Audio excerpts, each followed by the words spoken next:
Imran Khan has warned his country could be heading back to the dark ages.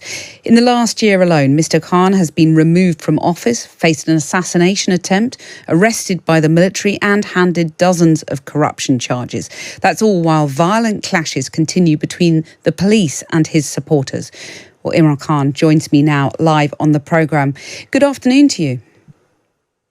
Good afternoon, Kathy. Thank you very much for joining us this afternoon.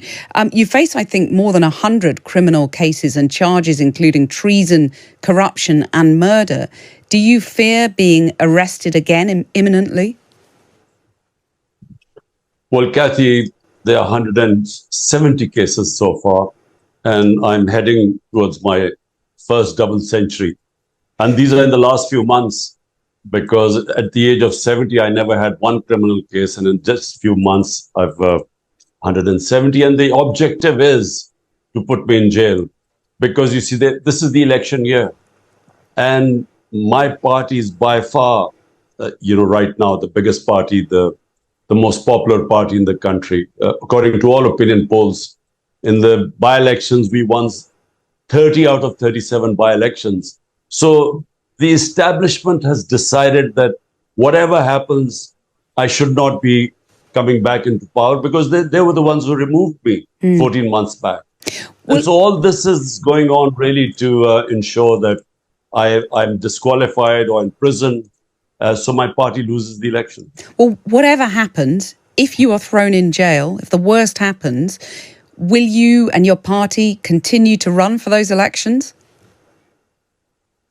Well, I'm almost certainly going to go to jail. I mean, I'm mentally prepared because, 170 cases and they're increasing by the day.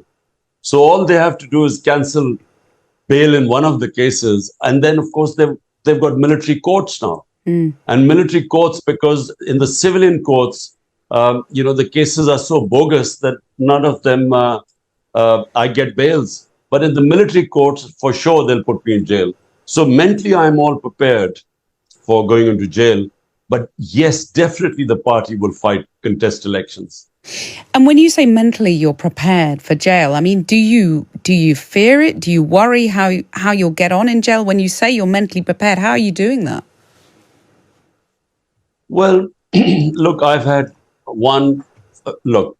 So to the listeners, when I was removed 14 months ago, it was expected that the party would just fizzle away because the establishment is all powerful in Pakistan. But the reverse happened. The next day when I was removed, there were hundreds and thousands of people for the first time in our history who came out in the streets protesting that this was what had happened, was a conspiracy.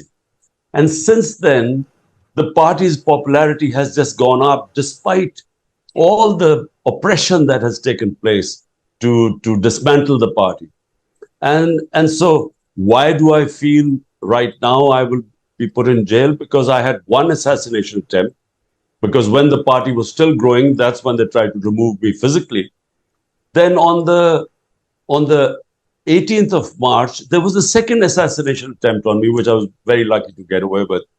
So I feel that they are determined that whatever happens, those who removed me do not want to see me back in power. Do you worry? And therefore, Yes. Apologies. I was just going to ask you, do you worry that you might not live to see the elections at this rate? Look, I'm, someone who's quite fatalistic about this thing. I believe that, when your time comes to go and it's in God's hands and, nothing can stop it. In fact, the 2 times I escaped death, the only reason, there's no logical way I should have escaped it.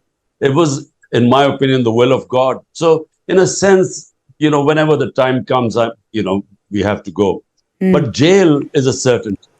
And jail is a certainty because they feel that if I'm inside and not campaigning, then my party will not win elections. Although 10,000 of my workers are in jail as I speak. My entire senior leadership is in jail or hiding. And the ones they can only come out, I'm talking about the leaders, if they renounce being part of my party. So they're actually trying to dismantle the party. But the vote bank is according to all opinion poll surveys is stronger than ever. And what do you think will happen? We've seen all these protests when you were arrested before. If you are actually thrown in jail, what do you think will happen on the streets? What will the repercussions of that be?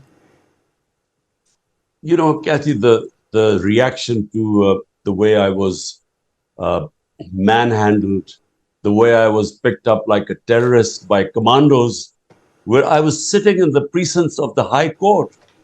It was totally illegal what they did. And it was the way they beat up everyone and then and treating me like some sort of a criminal. So that's what got the reaction. Because all they had to do was show me a warrant and I would have gone to jail.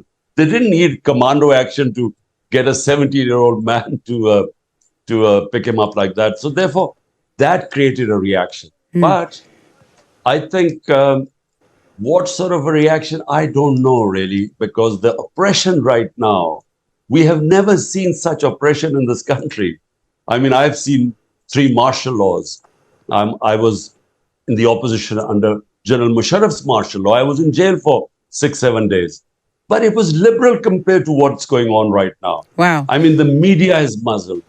One of our best investigative journalists was hounded out of the country, killed.